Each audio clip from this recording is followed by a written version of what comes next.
Yang pertama, hikmah yang paling utama adalah agar seorang meraih ketakwaan, dan inilah hikmah yang ditansis, dinaskan secara jelas oleh Allah Subhanahu wa taala, ya ayyuhalladzina amanu kutiba alaikumusiyam kama kutiba alladzina min qablikum la'allakum tattaqun. Wahai orang yang beriman, diwajibkan sekalian berpuasa sebagaimana diwajibkan atas orang-orang sebelum kalian agar kalian bertakwa.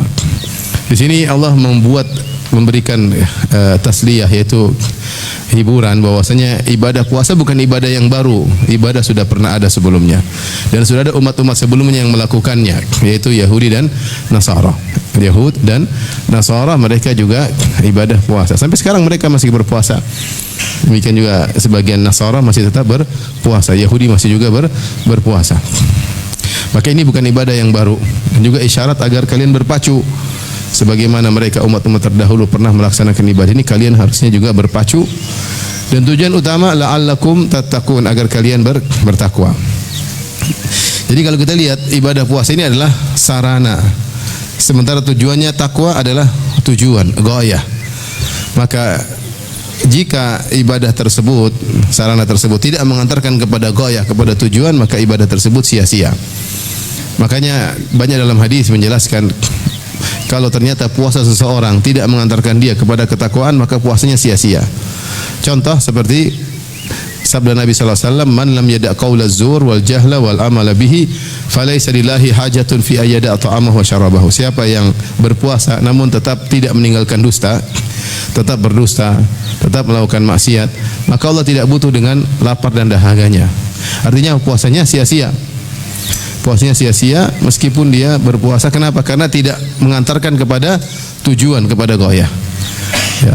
Makanya Rasulullah SAW bersabda, "Rubba sha'imin ya laisa lahu min siyamihi ilal ju' wal atash." Betapa banyak orang yang berpuasa namun dia tidak meraih dalam puasanya kecuali lapar dan dahaga. Maka ini harus kita perhatikan benar, bahwasanya kita berpuasa untuk bertakwa. Makanya ketika seorang berpuasa, jangan dia pikir hanya menahan lapar dan dahaga saja, tapi dia juga menahan diri dari bermaksiat. Jabir bin Abdullah berkata, "Idza sumta falyasum sam'uka wa basaruka wa lisanuk."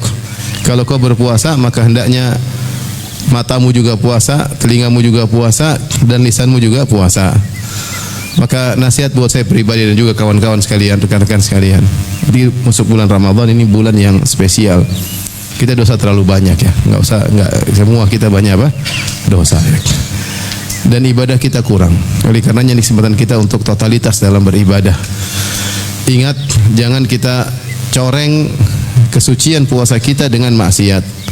Jaga pandangan ya. Di antara pandangan yang harus dijaga adalah melihat, jangan tidak boleh memandang wanita yang terbuka auratnya. Di antara aurat yang terbuka adalah rambut.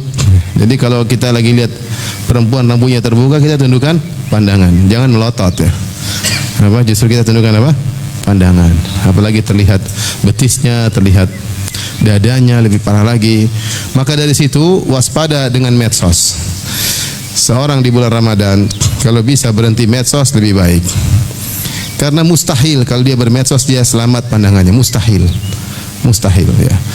Oleh karenanya kalau dia bisa berhenti dari medsos semaksimal mungkin, dia tidak buka kecuali darurat, ada keperluan. Jika tidak, banyak hal yang merugikannya. Pertama, dia mungkin terjerumus dalam maksiat. Kedua, dia buang-buang waktu.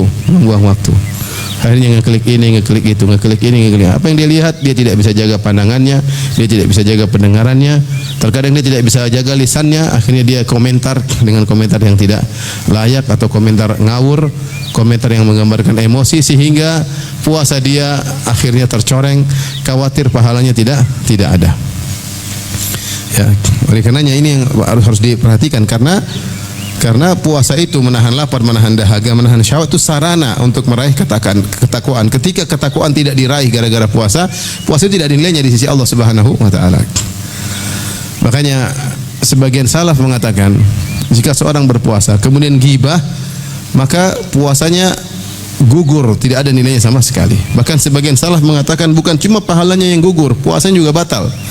Tapi pendapat ini pendapat Ibnu Hazm rahimahullah, dia berpendapat jika seorang berpuasa kemudian melakukan maksiat, puasanya batal, bukan cuma pahalanya. Dan pendapat mayoritas ulama jumhur ulama yang pendapat lebih kuat bahwasanya puasanya sah, artinya dia tidak diwajibkan untuk mengqadha lagi, tapi pahalanya batal. Pahalanya batal seperti bohong, ghibah, namimah. Ya. Selain itu ya mengurangi pahala, dan kita rugi, jangan sampai puasa kita sia-sia. Jadi ini di antara hikmah yang paling utama yang hendaknya kita perhatikan, bahwasanya puasa saya ini adalah untuk meraih ketakwaan. Jadi kalau kita tidak bertakwa dalam puasa kita, rugi. Makanya para ulama menyebutkan di antara hikmah kita disuruh untuk bersahur. Karena sahur itu makanan keberkahan. Kata Nabi SAW, tasaharu fa inna fis sahuri barakah. Bersahurlah, sungguhnya dalam sahur itu ada keberkahan. Seorang berusaha meskipun dia mungkin kuat puasa tanpa makan, hendaknya dia bersahur karena sahur itu berkah. Karena di antara keberkahan sahur membuat dia bisa mengontrol diri ketika berpuasa, ya, karena yang dia makan adalah keberkahan, bukan makanan haram, makanan berkah, dan itu mempengaruhi tingkah lakunya, semangatnya ketika beribadah, perangainya, dan dia menjauh dari kemaksiatan. Maka dia ketika makan dia niatkan agar makanan tersebut berkah, agar dia beribadah ketika di bulan Ramadan bisa dengan optimal dan maksimal. Tapi ini hikmah yang pertama.